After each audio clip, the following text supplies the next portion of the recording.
médiation, de notre crise, étant entendu que les négociations que nous avions entamées avec l'administrateur provisoire sous les auspices du ministre de tutelle, le ministre de la Santé et des Affaires sociales, n'ont pas abouti. Parce que de toute l'histoire du syndicalisme, moi je n'ai jamais vu que deux parties contractent un accord et une partie de manière vicieuse prend cet accord-là et s'assoit dessus. C'est ce qui s'est passé en réalité. Parce que nous avions signé un procès verbal de conciliation et la loi voudrait que ce procès verbal de conciliation, une copie soit remise à toutes les parties contractantes, donc les représentants de la coalition, et que cet accord soit enregistré au niveau du greffe du tribunal du travail pour la rendre immédiatement exécutoire. Or, ce qui s'est passé, c'est que non seulement les parties contractantes n'ont pas eu la copie auquel elles avaient droit, mais en plus,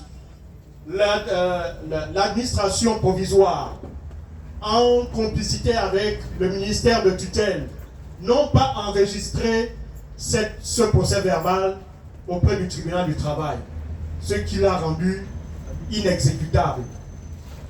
C'est quelque chose d'inimaginable dans un pays sérieux ou dans un état de droit, où ceux qui sont chargés de veiller justement au respect de la loi sont les premiers à la piétiner. Et donc, au vu de cette situation, c'est la raison pour laquelle nous avions saisi le Premier ministre au moment où il venait de prendre ses fonctions, parce qu'il a été nommé en début janvier de cette année. Et celui-ci avait donc accepté de faire la médiation. Et donc nous nous étions séparés avec l'espoir de recevoir très rapidement la décision de monsieur le Premier ministre, chef du gouvernement. Malheureusement, un certain nombre d'événements se sont produits et ces événements-là avaient un peu bousculé l'agenda du Premier ministre.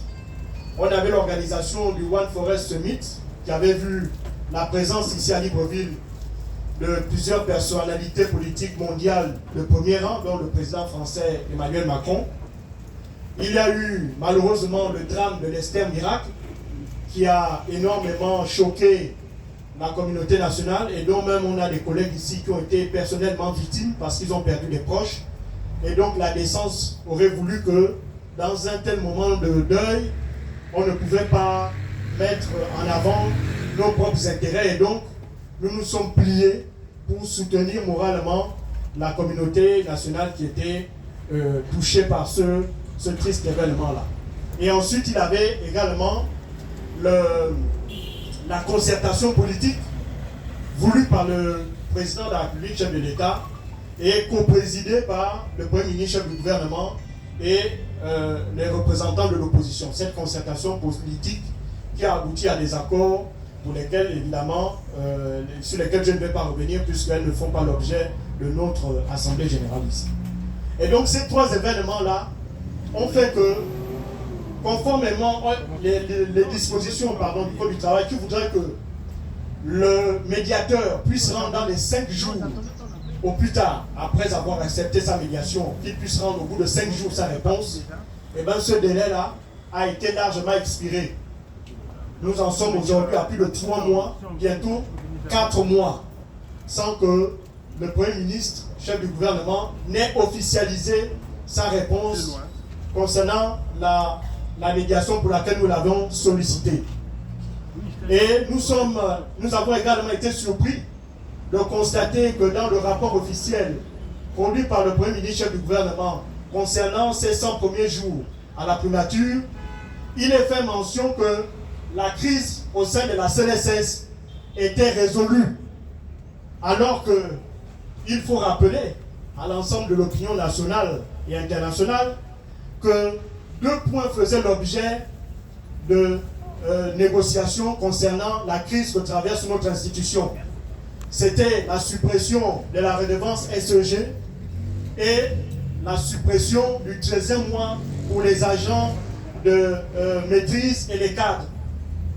Or, après les négociations du mois de décembre, nous avons obtenu que la redevance, nous avons constaté même si nous étions dans l'accord, effectivement, il était dit que la redevance SEG ne devait plus être supprimée, elle devait être maintenue, et que on avait laissé à l'appréciation du ministre de tutelle qui devait saisir le comité de suivi et de contrôle des organismes de sécurité sociale qui devait décider de la manière dont le 13e mois devait être payé. Cette réponse, nous ne l'avions jamais eue. Et donc, à ce titre, on considérait qu'un seul point restait en suspens, puisque la redevance SCG avait été maintenue. Donc, le 13e mois n'ayant toujours pas été payé, nous considérons donc que la crise n'est pas réglée. Et donc, nous attendions que la médiation confiée au Premier ministre du gouvernement visait justement à régler cette question-là. Et donc, nous étions étonnés de constater que dans le rapport rendu par le Premier ministre, chef du gouvernement, eh ben, il était fait mention que la crise était déjà résolue. De quelle manière est-ce que cette crise a été résolue? C'est la question que nous nous posons. Est-ce qu'on lui a remonté une mauvaise information ou est-ce qu'il y a une volonté délibérée de vouloir, en quelque sorte, outrepasser ou en quelque sorte s'asseoir sur cette question-là et se dire que peut-être que le temps jouera au point où on sera dans l'incapacité de continuer à revendiquer ce droit-là et que on passerait à autre chose. Mais il est clair que tant que cette question-là ne sera pas réglée, eh bien, elle va toujours amener de manière sous-jacente d'autres interrogations. La première est de savoir que si on ne paye pas le 13e mois de 2022, ça veut donc dire que l'employeur aura la latitude de continuer à violer les dispositions de notre convention collective, de continuer à violer les dispositions du Code du travail. Et à ce titre, donc, il y a un risque que d'autres avantages, au nom des réformes dont nous ne connaissons toujours pas le contenu, au nom des réformes pour lesquelles l'administration provisoire a été mise en place, ils vont donc continuer à s'attaquer aux acquis sociaux des travailleurs. Et derrière, il y aura certainement un plan social. Or, nous sommes étonnés aussi de constater qu'il y a un double discours. Il y a un discours de la part de l'administrateur provisoire qui, lors de réunions informelles, et je le dis parce que j'ai assisté à une de ces réunions, il dit que la situation de la CNSS, la situation financière s'est améliorée, l'embellie est revenue, et donc rien ne s'oppose à payer ce 13e mois. Et à d'autres, notamment par l'entremise d'un collègue syndicaliste qui s'est mué en véritable porte-parole de l'administration provisoire, ce dernier fait mention du fait que ce 13e mois ne sera pas payé. Donc, il y a déjà, de ce point de vue, un double discours qui a pour objectif, en réalité, de semer le trouble dans l'esprit des salariés. Et en plus, il y a aussi, il faut le reconnaître, une volonté délibérée de l'actuel administrateur provisoire de tuer le dialogue social. Je rappelle que lors de la rencontre avec le Premier ministre du gouvernement, ce dernier avait instruit l'administrateur provisoire de renouer immédiatement le dialogue avec les partenaires sociaux. Or, jusqu'à présent, l'administrateur provisoire ne nous a rencontrés qu'à une seule reprise, et durant les échanges, il n'y a même pas eu d'échange, durant cette rencontre, il s'est lancé dans un véritable réquisitoire contre l'attitude de la coalition, tout en tentant de nous faire croire que la CNSS avait tellement de problèmes qu'il n'était toujours pas possible de payer ce 13e mois-là. Et comme il a vu que nous n'étions pas ses porte-parole, comme il a constaté que nous n'avions pas relayé le message qu'il espérait que nous transmissions à sa place, il a donc décidé, avec son ami, dont je ne citerai pas le nom ici, de tenter d'organiser une concertation sociale. Je tiens à rappeler que, en matière de concertation sociale, la première chose, c'est que la concertation ne peut pas se faire de manière bipartite. Une concertation sociale, selon les dispositions de la Convention 144 de l'OIT, elle requiert la présence de 3 parties prenantes, à savoir le gouvernement, l'employeur et les salariés. Et que pour donner de la crédibilité à une concertation sociale, elle ne peut pas être engagée ou demandée par les salariés. Elle fait toujours l'objet d'une demande, soit de l'employeur, soit de l'État. Et donc, nous avons été surpris de recevoir des invitations pour assister à une concertation. Comment aller à une concertation qui est initiée par un camarade syndicaliste, alors que le même administrateur provisoire, quand il s'agit de rencontrer la coalition, de manière tout à fait incompréhensible, nous argue que son agenda est chargé. Et tout d'un coup, lorsqu'un camarade syndicaliste organise un événement, à chaque fois, comme par miracle, l'agenda de l'administrateur provisoire se libère. Ça veut donc dire qu'il ne veut pas discuter avec la coalition. Et il l'avait dit devant le Premier ministre chef du gouvernement. Donc jusqu'à présent, il refuse d'appliquer les hautes instructions du Premier ministre chef du gouvernement de renouer le dialogue. Il se lance dans des tentatives vraiment à peine perdues pour tenter de faire croire à l'opinion que les choses vont pour le mieux à la CNSS. Pire, lors de la cérémonie de remise de médailles de travail à nos camarades, à nos collègues, vous avez entendu le discours de l'administrateur provisoire qui rendait un vibrant hommage aux partenaires sociaux sans les nommer de manière claire. Il rend hommage aux partenaires sociaux, il vante le dialogue social de la maison alors qu'il ne dialogue pas avec ses partenaires sociaux. Bref, il tente de faire croire que les choses se passent de manière normale. Et il faut que nous montrions à l'opinion nationale et au gouvernement que les choses ne se passent pas bien à la CNSS. On a vu hier la mobilisation qu'il y a eu à la SCG, même si les deux événements sont différents, mais il faut vraiment, ce qu'il faut retenir de ce qui s'est passé à la SCG, c'est la mobilisation des agents qui a permis un règlement rapide de cette situation. Et si jusqu'à présent, la crise perdue, on est à 3 mois aujourd'hui, c'est parce qu'il faut le reconnaître, il n'y a pas de mobilisation. Il n'y a pas de mobilisation. La mobilisation, elle ne peut pas être portée par une minorité des agents. La force de la coalition, c'est les agents. Si les agents ne sont pas derrière la coalition n'est pas protégée. La coalition est exposée. Et la coalition est affaiblie. Donc, si on veut véritablement que cette crise prenne fin, il faudrait que, 1, nous soyons mobilisés, 2, nous soyons déterminés, et c'est la raison de l'Assemblée générale d'aujourd'hui. Il s'agira de définir la conduite à tenir concernant 1, la conduite à tenir vis-à-vis du Premier ministre, pour lequel nous avons sollicité une médiation. Qu'est-ce qu'il faut faire? Je tiens aussi à rappeler dans la foulée qu'au mois de mars, nous avons envoyé un courrier de relance pour demander au Premier ministre chef du gouvernement d'officialiser sa position concernant, suite à la demande de médiation que nous lui avons faite. Jusqu'à présent, nous sommes sans réponse. Donc, quelle est la conduite à tenir par rapport à cela?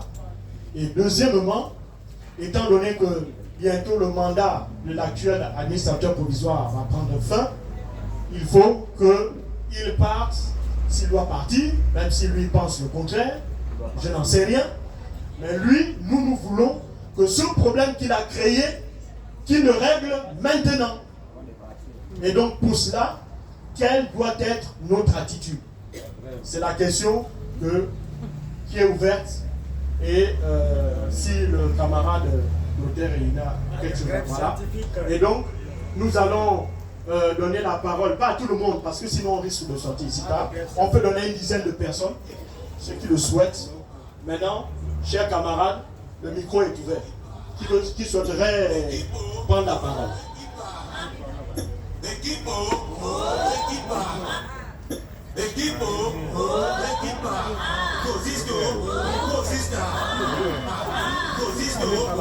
C'est vous qui décidez.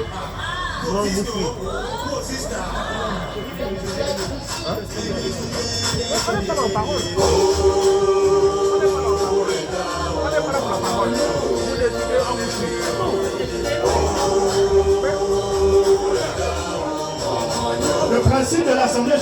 que tout le monde parle. Hein? Quelqu'un qui a un avis, qui le donne. Nous ne sommes que des porte-parole. Nous allons maintenant venir ensuite ce qui va être dit ici auprès des plus hautes autorités. Mais le principe est que de manière collégiale, nous puissions adopter de manière définitive une position. Nous puissions adopter une démarche. La position, c'est si on veut notre argent. C'est tout. Maintenant, pour justement avoir cet argent, qu'est-ce qu'il faut faire? Bon, écoutez, il y a la sœur qui veut parler. Bon, moi, je pense que selon la procédure, vous avez fait une première relance au Premier ministre.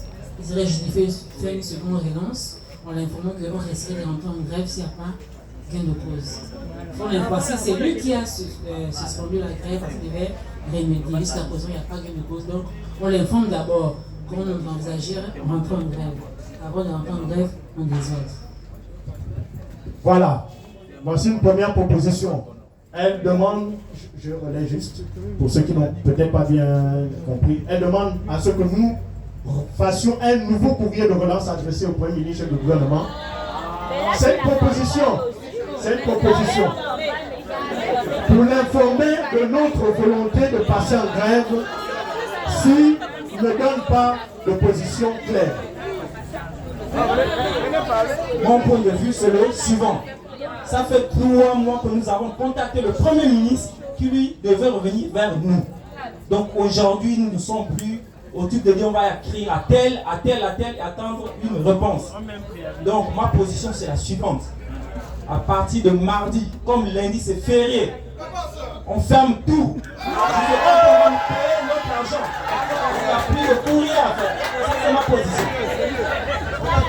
Voilà, le camarade a donné une position qui est celle de passer immédiatement à l'action, de ne plus attendre une quelconque relance ou une quelconque négociation. Un troisième camarade. Bonsoir à tous. Moi, j'aimerais relever ça. S'il vous plaît, suivez. Est-ce que légalement, lorsque nous avions déposé nos préavis, on a été qu'on est rentré en grève? Est-ce que la suspension initiée par l'intervention du Premier ministre fait que notre grève est terminée, qu'on ne puisse pas se remettre en grève, ou est-ce qu'on est toujours dans la légalité? Parce qu'on dit dans toute chose, il faut toujours garder les gens. Parce que on est là aujourd'hui, on va vouloir s'enflammer, oui c'est vrai, nous tous nous sommes poussés, mais est-ce qu'on est toujours dans notre droit? Si nous sommes dans notre droit, eh bien on fait ce qu'on doit faire, mais si nous ne sommes plus dans notre droit, est-ce qu'on a le temps disponible pour pouvoir être dans notre droit et faire ce qu'on doit faire? Voilà, c'est ça. Sa question est très pertinente. La dernière fois, lorsque nous sommes sortis du cabinet du Premier ministre, nous avons tenu une assemblée générale ici. On a levé la grève. Donc, la première grève est terminée. Cependant, puisque nous considérons que l'objet pour lequel nous avons levé la grève n'a pas été satisfait, à savoir le paiement du 13e mois, nous sommes donc en mesure de repartir en grève. Nous avons parfaitement le droit de repartir en grève. Sans préavis. Toujours avec un préavis. Maintenant, moi, personnellement, je ne suis pas chaud pour observer, par exemple, le délai de préavis. Vous comprenez? Nous tous. Voilà. On peut envoyer un préavis mardi et qui entre aussi en vigueur mardi. Voilà. Mais ce n'est pas ça le plus important. Parce que s'il n'y a pas de mobilisation derrière, c'est ça la vérité. S'il n'y a pas de mobilisation derrière, parce que moi je n'ai pas envie d'exposer mon frère Evaza, on va lui dire, viens mardi, tu exposes ton matériel. Il a été affecté à Bikele. On se retrouve là, on est 2 pelés, 3 tondus. Il va encore recevoir les demandes d'explication. C'est ça. Après, il va être affecté à l'intérieur du pays. Personne ne va se lever pour dire qu'on va bloquer l'affectation de mon frère, de notre camarade Revaza. Alors qu'il participe activement à notre lutte. Donc il faut rappeler ça. Équipe Équipe bonjour. Bon, moi j'aime bien le courage de certains. En fait, je regardais là, je cherchais un peu les champions du clavier. Ils sont où? Parce que c'est une lourde responsabilité de faire une grève. C'est une lourde responsabilité de s'engager. La SCG, c'est tout le Gabon qui les a soutenus. Hein. Mais les CDCistes ont été soutenus par eux seulement. Et même malgré ça, on a été divisés. C'est une lourde responsabilité. On a perdu les kilos aussi au soleil. Hein. Donc, moi, j'aimerais bien voir les champions du clavier. Ils sont où? Voici le mouvement de grève. Ils sont où, les champions du clavier? Ils sont où? Alors, moi, je vais vous dire quelque chose. Les mouvements de grève, les syndicalistes sont des porte-paroles. Nous sommes des porte-voix. Nous sommes forts si vous êtes forts. La chance que vous avez ici, c'est que nous, on connaît un peu plus la loi. Et comme l'a dit le camarade au Lomon, la démarche d'une grève doit être respectée. Si elle n'est pas respectée, mais nous avons une épée de Damoclès sur nos têtes, c'est clair. Pour repartir en grève, il faut un préavis. Et il faut bien étudier tous les aspects. Moi, je dis même, recommençons la campagne de mobilisation. Parce que voir les choses comme ça, c'est long. Mais on est resté là à 15 ans, on est resté là à 10.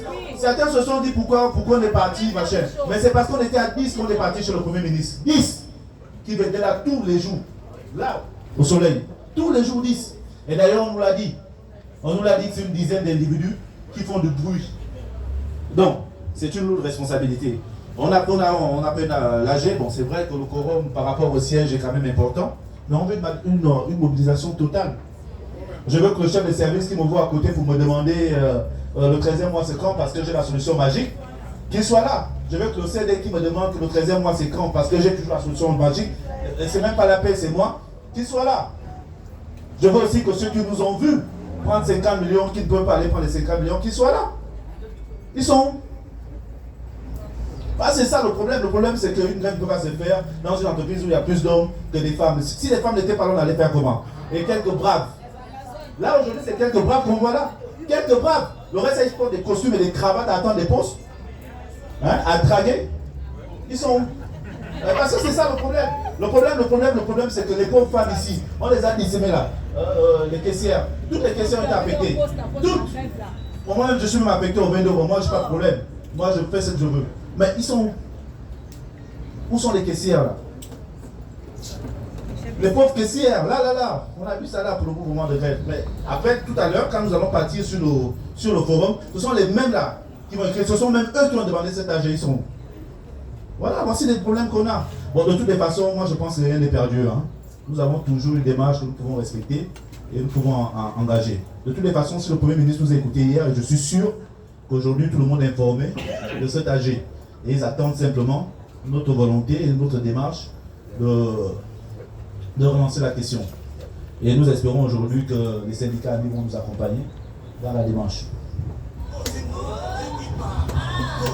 Donc, camarades, je veux aussi vous faire un petit rappel.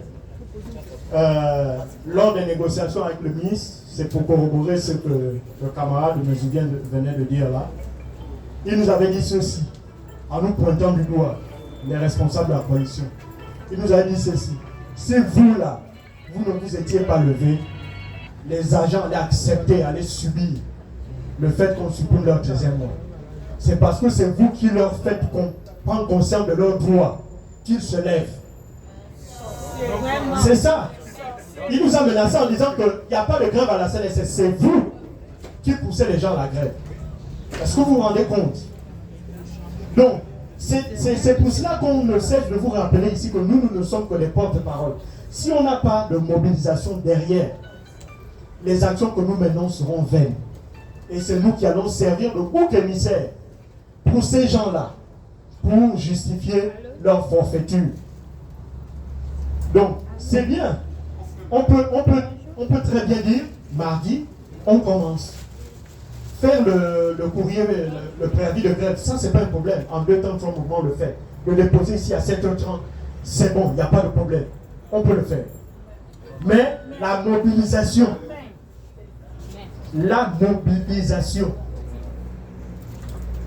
parce qu'une grève sans gréviste, une grève sans piquet de grève, c'est pas une grève. Je rappelle encore aux camarades qui disent que nous, on est au bureau mais on ne travaille pas. Mais ce n'est pas ça la grève. Nous, on est au bureau mais on n'intervient pas. S'il y a un problème, vous allez voir, on ne va pas intervenir. Ce n'est pas ça la grève. Or, même si vous ne nous voyez pas, sachez que nous, de tout cœur, nous sommes avec vous. Mais ce n'est pas ça la grève. Ce n'est pas le cœur qui fait la grève. C'est une réalité, il faut que nous soyons sérieux. On a passé 2 mois, nous les membres de la coalition, c'était difficile. Nous sommes prêts à repartir. Mais si on n'a pas une mobilisation qui était peut-être semblable à celle du 17 novembre, vous vous rappelez, on était plein ici là. Le 17 novembre 2022. C'était plein ici, noir de monde. Si on n'est pas capable de se mobiliser de cette manière-là, mardi, sachez que ce n'est même pas la peine.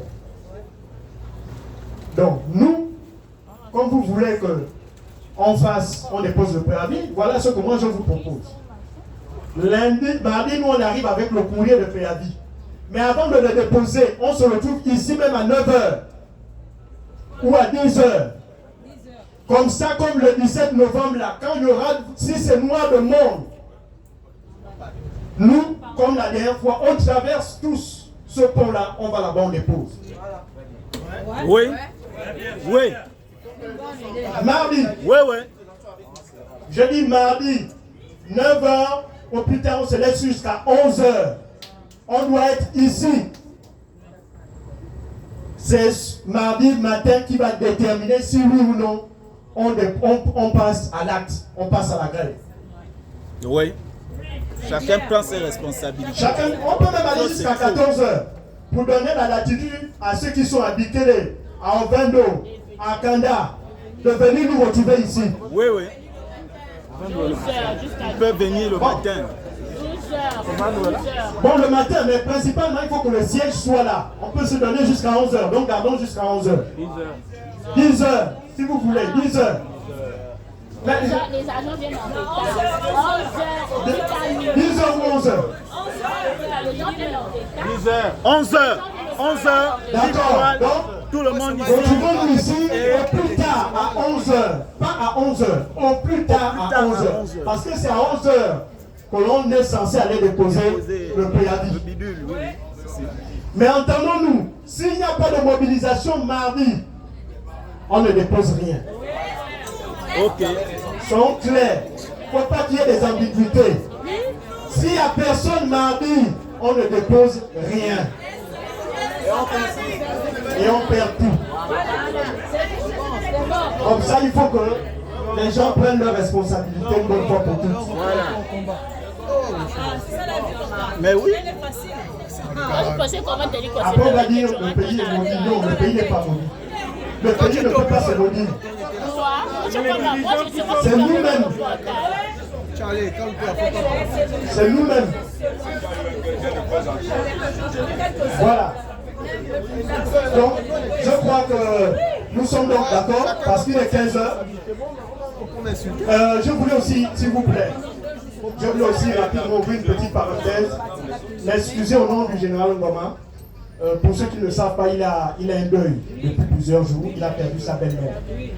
Et à titre personnel, c'est une épreuve qui est difficile pour lui parce qu'il était très proche de sa belle-mère. Il a gardé sa belle-mère durant 7 ans et il l'a accompagné jusqu'à son dernier souffle. Donc vraiment, c'est une épreuve qui est difficile pour lui. Et donc aujourd'hui, il a dû se déplacer dans le cadre de ces obsèques-là. Et donc c'est la raison pour laquelle il n'est pas avec nous. Et donc en son nom, je tiens à vous saluer, à vous transmettre ces vives salutations et vous dire que évidemment il est présent par ma voix et dans notre cœur. Et je voudrais aussi rapidement remercier nos camarades du ministère des Affaires sociales que vous voyez là-bas. S'ils peuvent se rapprocher, s'il vous plaît. Ils sont venus nous soutenir. Venez. Venez.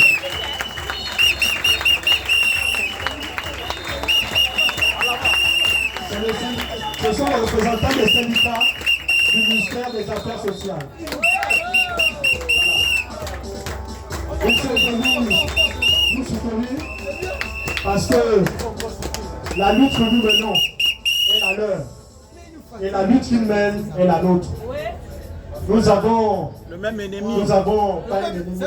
Le même ennemi. Il faut se dire l'égalité. Le ministre nous fatigue. Notre ministre de tutelle a tendance à faire la part belle au ministère de la Santé. Il a tendance à faire la part belle au ministère de la Santé. Et depuis sa prise de fonction, depuis qu'il a la tête du ministère des Affaires sociales, il n'a jamais rencontré ses partenaires sociaux du ministère des Affaires sociales, en dehors des représentants des caisses. Ça veut dire que même il est très orienté caisse. Là où il est aux affaires sociales. C'est le mépris. Et donc, nous sommes en train de fédérer nos forces pour qu'ensemble nous puissions désormais défendre nos intérêts. Et c'est la raison pour laquelle nous leur avons demandé d'être présents ici. Donc si vous voulez bien encore les applaudir, s'il vous plaît.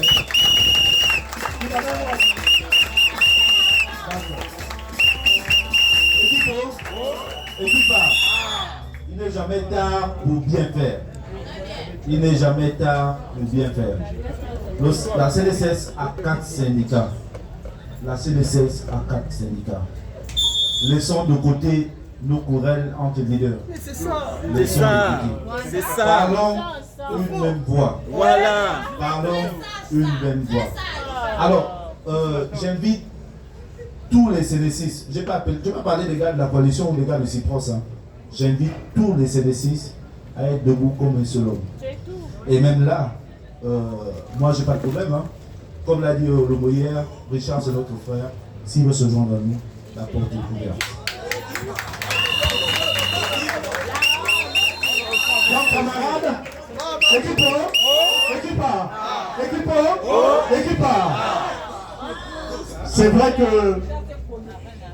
C'est vrai que le combat que nous menons là, c'est un combat aussi qui va faire école.